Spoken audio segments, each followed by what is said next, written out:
Good morning, or depending when you're watching this, good afternoon, good evening, or good night.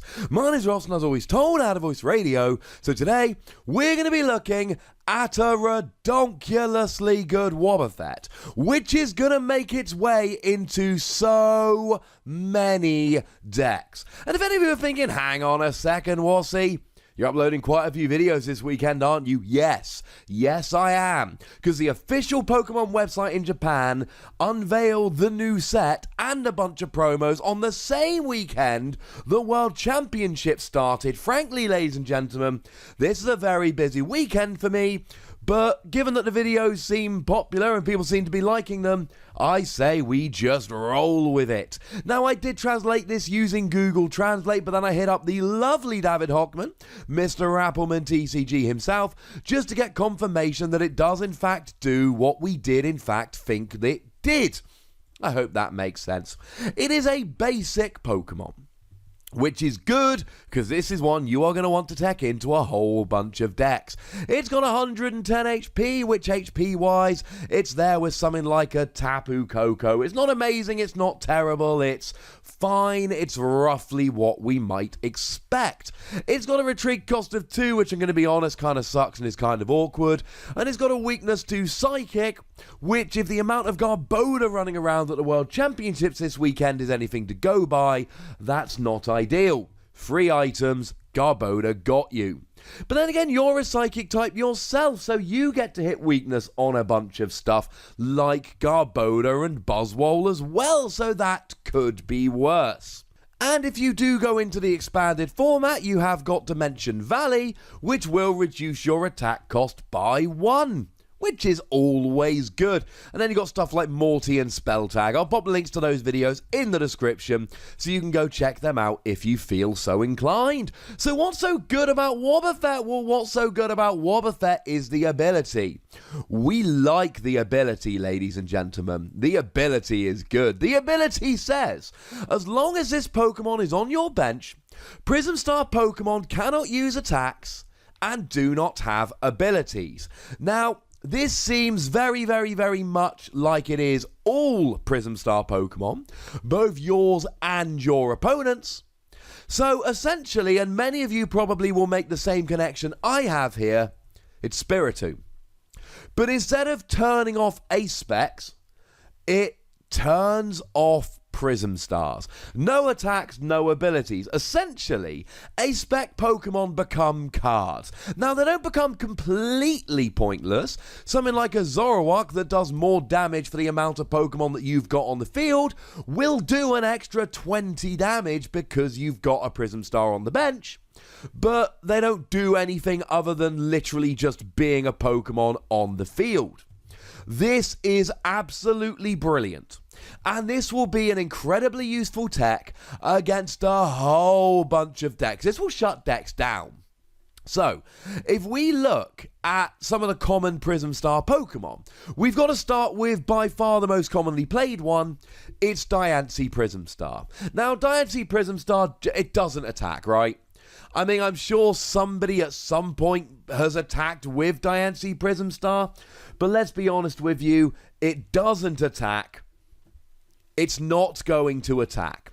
However, it does have an ability, Princess's Cheers.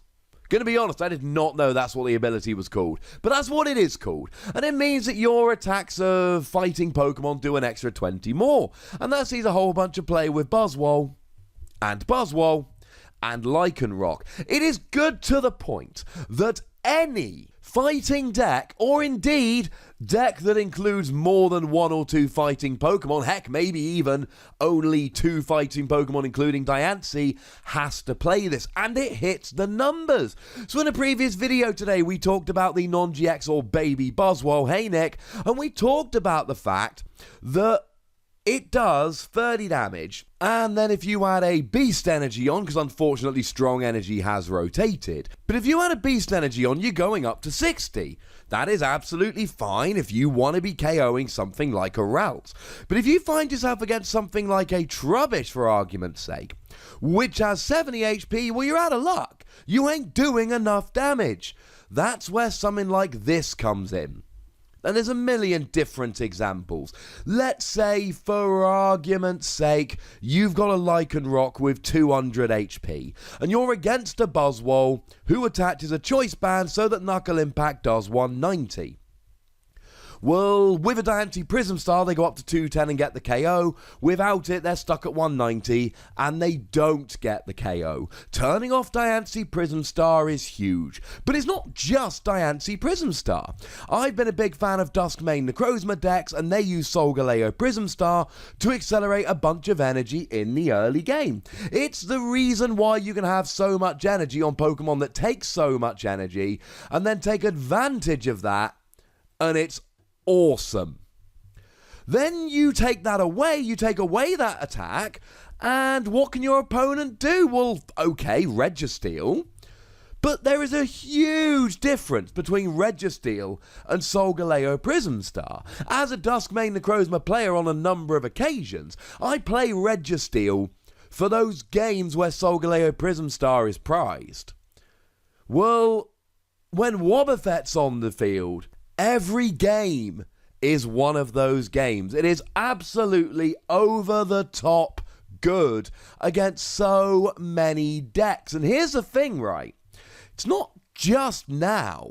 We're going to be getting more and more Prism Stars in the future. So for argument's sake, we're going to be getting Victini Prism Star. Great attack, which can either be used for a counter energy or can go nicely into a fire deck, especially in Expanded when you got stuff like Blacksmith to get the energy on. And what you do is you shuffle all of the basic energy from your discard into your deck, and you do 20 damage for each energy shuffled back in this way. It's good attack. But not if there's a Wobbuffet on the field. And here's the thing that really, really needs to be stressed here. This is a basic Pokemon. You can just get this down early in the game, and then it's just sitting there. And sure, your opponent can turn it off with an Alola Muck. They play an Alola Muck, they turn off your Wobbuffet, and then their Prism Stars can do stuff. But here's the thing, right? Let's say it's a Diancie Prism Star. Sure, Alola Muck will turn off Wobbuffet, but it will also turn off Diancie Prism Star, and all Prism Star Pokemon are basics. That means that you can't really use Alola Muck to turn on your ability, because it turns off Wobbuffet and you. So Alola Muck can give you your attack back, but it cannot give you your ability back. Any deck that is in any way worried about any Prism Star Pokemon just needs to chuck one Wobbuffet in their deck and they are absolutely fine. Yes, it's for commonly played Pokemon like Diancie. Yes, fringier decks like Duskmane Necrozma will be hugely inconvenienced by this. But then there's those decks that you just don't see coming that will be absolutely screwed over by this. Maybe your opponent drops down an Arceus Prism Star, trying to accelerate some energy from the deck. Well, if you're playing Wobbuffet anyway, that surprise Arceus is kind of like, surprise, it doesn't do anything. And there's only going to be more Prism Stars released in the future. There's only going to be more Prism Stars played in the future. Ladies and gentlemen, it's not looking particularly good. Wobbuffet is awesome. Obviously, it is looking good for Wobbuffet. It's not looking good for all of the Prism Stars. And the funny thing is, right, the attack here is actually quite good as well. It's not the reason to play the card. The reason to play the card is Wobbuffet. Let's just be super clear about that. But the attack does 30 damage, and you flip a coin, and if heads, you do an extra 30 damage. Well, if you flip a heads, that's a one-hit KO on a Garbodor, which is incredibly relevant, although 10 HP away from KOing non-GX Buzzwole, Boo, Hiss, etc. But then, if you had a choice band, then you're up to 90 with a heads. Without a heads, it kind of sucks. But with a heads, you're up to 90. Times 2 with weaknesses, 180. So down goes Necrozma. And okay, you're 10 damage away from Buzzwole GX, but in comes Shrine of Punishment. And if Worlds this weekend is anything to go by, we are going to see a lot of that card over the next format. Then you're getting the KO there. I wouldn't play Buzzwole for the attack, because I think it's great when you flip a heads and terrible when you flip a tails. It's way too flippy for me. Yes, you can use Victini, but this is not a good enough attack to warrant using Victini. But if you're playing Wobbuffet anyway and you're playing Counter Energy or Psychic Energy, yeah, go for it. But the ability here is great. This is an ability whereby you can just go, look, no Prism Star Pokemon will ever worry me, ladies and gentlemen, because it's that fun. I'm giving it 4 Wassies, and it could end up being way better than that. It is a basic Pokemon that is an instant counter for dozens of other Pokemon. What more do you want? What more do you want? If there is anything else that you'd like, do let me know in the comment section. Go nuts, be nice, but remember, be nice. I know I said it twice, but I really do believe it. Make sure you like this video, subscribe to this channel, follow me on Twitter at the Wassie, and Twitch for some live action at twitch.tv/PTCGRadio. If you want to support the channel, get some bonus podcasts and all of that, head on over to patreon.com/PTCGRadio, where you can do exactly that. But by far the most important thing, as always, is to look after yourselves. Until next time. Thank you very much for watching. My name's Ross, and you've been watching PTCG Radio.